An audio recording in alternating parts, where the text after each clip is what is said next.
పారాయణం చేస్తున్నాడు. He was reading Bhagavatam. ఆ భాగవతం లోపల రాసక్రీడల గురించి ఈ పండితుడు చాలా గొప్పగా వర్ణిస్తున్నాడు. The author of the Bhagavata was describing the Rasa Krida of the Lord. విశేషములంతా కూడా చక్కని భాషలో సాధ్యమైనంత వరకు ఉల్లాసంగా అందరికీ బోధ చేస్తున్నాడు. The leelas of Krishna were beautifully explained ఈ by the appropriate language. చాలా మంది స్త్రీలు పురుషులు ముందు కూర్చున్నారు. There were a number of ladies and gentlemen in the audience. ఈ కృష్ణుడు చేసేటువంటి వేలు లోపల ఎంతో ఆనందంగా ఆహ్లాదంగా నవ్వులు కలిపేటువంటి యొక్క ఘట్టం ఒకటి వచ్చింది. There was a situation in the process of explanation of this leela which should have filled and given a lot of joy to అందరూ everyone. ఆనందంగా నవ్వుతున్నారు. Everyone was enjoying. ఒక్క స్త్రీ మాత్రము అక్కడ విధవ One widow among the audience, అక్కడ ఏడుస్తూ ఉంది. అది పాపం. she was in. అయ్యో ఎంత భక్తి వర్షంలో పరవశంలో అతను మునిగిపోయింది అనుకున్నాడు ఈ పండితుడు.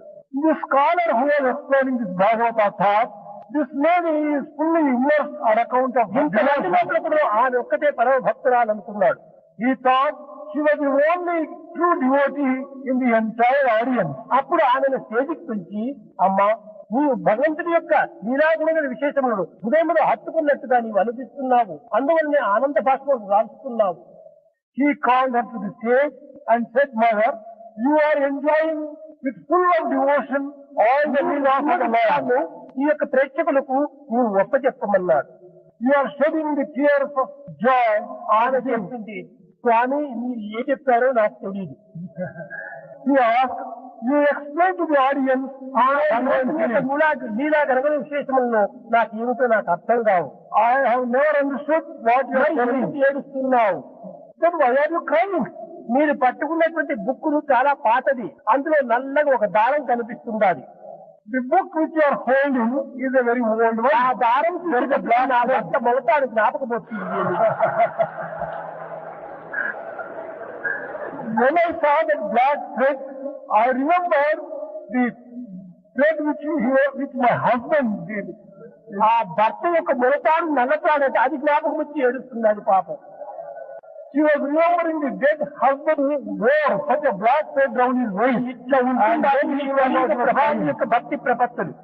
This is the type of devotion which people have in this age of Kali. ఇది కాదు నిజమైన భక్తి. This is not true devotion. ఏ పని చేసినప్పుడు భగవత్ పనియే భావించాలి. Whatever what you do, consider that as ప్రకృతి divine. అంతా భగవత్ స్వరూపమే కదా.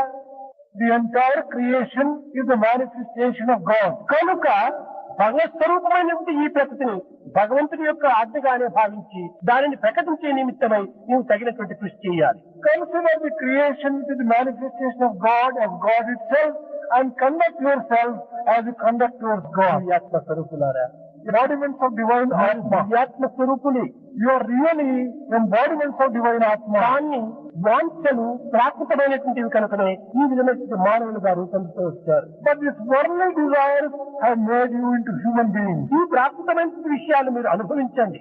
You enjoy the worldly ఆ objects. అనుభవం కూడా దైవంగానే అనుభవించండి. But while enjoying, enjoy as if you are God.